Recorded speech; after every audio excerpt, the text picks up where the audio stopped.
think about black innovation in America, it's a thing that brings joy, also a thing that brings despair or even a feeling of inferiority,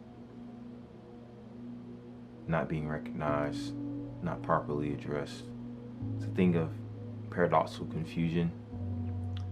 I immediately think of the pantheon greats that have lived amongst African Americans that have invented and been innovators of their time in their craft, in their space.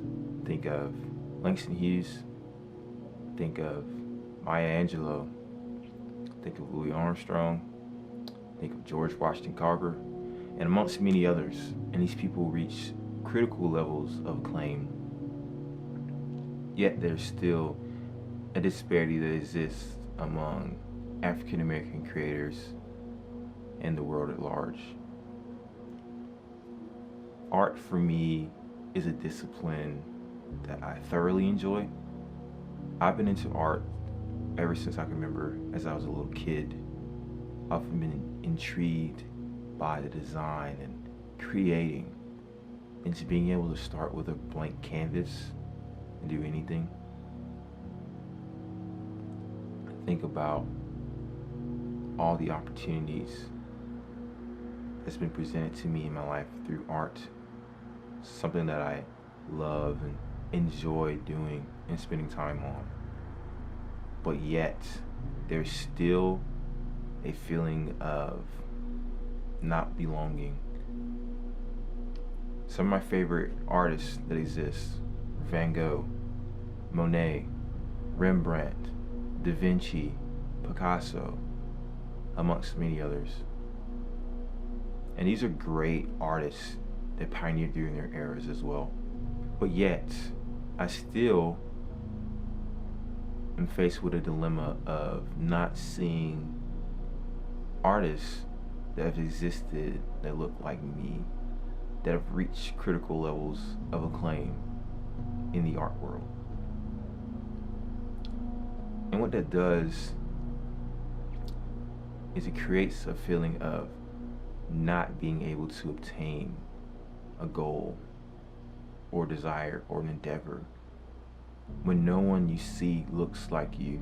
It wasn't until I saw people in that space that looked like me that actually did something with art that I thought it was something that was obtainable for me. One of the most influential artists in my life is Jean-Michel Basquiat. He's a famous Brooklyn painter that lived throughout the 60s and the 80s. And he was the founder and pioneer of the neo-expression movement that existed. This movement sought to dismantle the traditional forms and rules of art. It's this grotesque, grunge, and edgy art that's completely different from traditional forms of art. And that's something that's really appealing to me, besides him being African American, was that his works was just so different from the ordinary traditional. And that's something that's really resonated with me in my own art, of wanting to be different, of wanting to push the boundaries, of wanting not to be cookie cutter, or want to have all clean lines, which is fine. But I do think there is some beauty in just being gestural with drawings, and being able to let the pen or the paintbrush guide you instead of forcing it. And so that was something that really resonated with me amongst his work. And it's so helpful to see someone that looks like you doing it here in America.